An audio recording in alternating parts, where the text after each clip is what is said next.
कि इस घटना का सीबीआई से जांच करावे और नीतीश कुमार जी पर 302 का मुकदमा चालू कर दें। लेकिन आज मेरे साथ क्या हुआ, हम अपनी बात को रख रहे थे। हमने जो राज्यकर्मी का दर्जा इन्होंने मांगा उसके समर्थन में, लेकिन आज जिस तरह हमारे साथ व्यवहार किया गया, जो पूरा देखिए ये फाड़ दी समुच्चाई, क्या कि मेरा पैर टूटा हो, ये मेरा चप्पल भी लोग फेंक दिया, मेरे साथ पैर टूटा हुआ।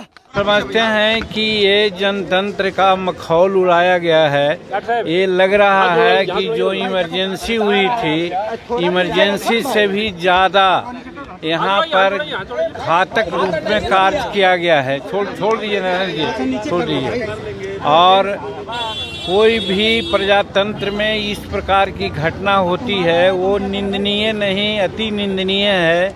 और जिस प्रकार से लोगों को मारा गया और जैसा लोग बतला रहे हैं कि न तो इन लोगों की तरफ से कोई एक्साइटमेंट था, न कोई ढेला पत्थर, न कोई अस्त्र शस्त्र, ये लोग शांतिपूर्वक अपना गवर्नर साहब को मेमोरेंडम देने की बात की थी।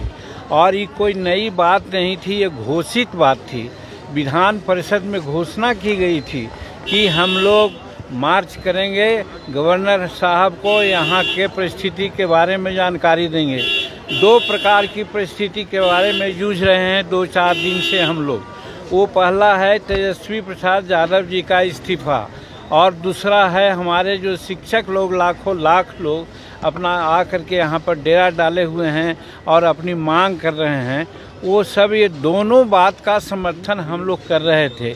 तेजस्वी प्रसाद के बारे में तो हम लोगों ने मुख्यमंत्री को कहा कि जब जीतन मांझी 2005 में मंत्री पद का शपथ लिया था और जब कहा गया कि वो दागी मंत्री है, तो आपने 4 घंटा के अंदर इस्तीफा ले लिया।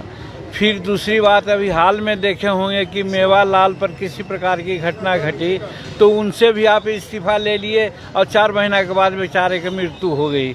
इस प्रकार से कई एक ऐसी घटनाएं घटी थी। अपने को सुचिता का प्रमाण मान करके कहते थे कि हम बहुत ईमानदार और बहुत ढंग से काम करने वाले हैं। अब तेजस्वी प्रसाद जी के बारे में भी 2016-17 में जब चार्जशीट हुआ था तो आपने कहा था कि तेजस्वी प्रसाद हमको स्पष्ट करे, और न स्पष्ट करेंगे तो समर्थन वापस आपने ले लिया था और दूसरे के घोड़ा पर चढ़ गए थे। हमारा कहना है कि आज वो ज़मीर आपका कहाँ गया? आज तेजस्वी प्रसाद से क्यों नहीं इस्तीफा लेते हैं? तो इस संबंध में भाजपा के लोग और हम लोग जो एनडीए के लोग हैं सब यही कह रहे हैं कि भाई उनसे इस्तीफा लीजिए, और नहीं तो आप खुद इस्तीफा दीजिए, एक बात। और दूसरी बात, जो टीचर लोग हैं जिनको आप 4 लाख 5 लाख टीचर हैं, अपनी मांग के लिए अब आपसे प्रार्थना कर रहे हैं कि हमको सरकारीकृत कीजिए। बात भी सही है, जब आपको ज़रूरत है तब न शिक्षकों की बहाली की, और शिक्षकों की बहाली बाज़ाब्ता जो प्रक्रिया होती है उसके अनुसार आपने किया है। वैकेंसी निकाला है, बोर्ड गठन किया है, उसके बाद पैनल लिस्ट बनाया है और फिर इन लोगों की नियुक्ति की है। आज जब इन लोग नियुक्त हैं, इनकी ज़रूरत है, तो सरकारीकरण करने में सरकार को क्या दिक्कत है? इसलिए इन लोग भी मांग रहे हैं, सरकारीकरण की बात कर रहे हैं। और बहुत इन लोग भी कोई अन्याय नहीं कर रहे हैं, कोई हिंसा की बात नहीं कर रहे हैं, बावजूद इसको इन लोगों पर भी लाठियां बरसाई जा रही है। तो ये सब के विरुद्ध में एमएलसी लोग खास करके विधान परिषद में निर्णय लिया था कि हम राज्यपाल महोदय को कहेंगे। तो मेरा कहने का मतलब कि शांतिपूर्वक इन लोगों का जो प्रदर्शन था, चाहिए था उन लोगों को कि इन लोगों से मेमोरेंडम ले करके 2, 4, 5, 10 आदमियों को साथ ले करके राज्यपाल साहब से मिला लेते। हम लोगों ने भी ऐसा कई एक बार किया है। उस समय हुआ कि मिलाया गया, हम लोगों ने बात की राज्यपाल महोदय से, तो ये घटना घटती नहीं।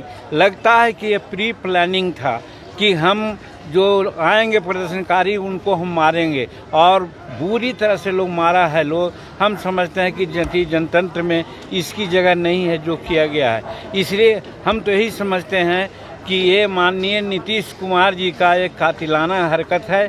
उन पर फौजदारी मुकदमा का कि जो आज विजय जी कल्पा के जहानाबाद के जो दम तोड़ दिए, शहीद हो गए, हम उन पर कहते हैं 302 का मुकदमा उन पर चलना चाहिए। इस्तीफा तो हो ही, 302 का मुकदमा उन पर चलना चाहिए। और जो मृतक परिवार है उसको 1 करोड़ रुपया की क्षतिपूर्ति दें लोग, और उनके बाल बच्चे लोग हैं उनको नौकरी का प्रबंध करें। और एक घटना के बारे में मालूम हुआ हमको कि मेडिकल डिपार्टमेंट के लोग कहते हैं कि उनके शरीर पर किसी प्रकार का कोई चिन्ह नहीं है, यानी कि इस हत्या को उन लोग किसी रूप में छिपाना चाहते हैं। इसीलिए कहना चाहते हैं कि इस प्रकरण को, हत्या के प्रकरण को सीबीआई से लोग जांच करावें और जो घायल लोग हैं उनको भी 2-2 लाख का दे मुआवजा, ये हम सरकार से मांग करते हैं। और बड़ी मांग यही है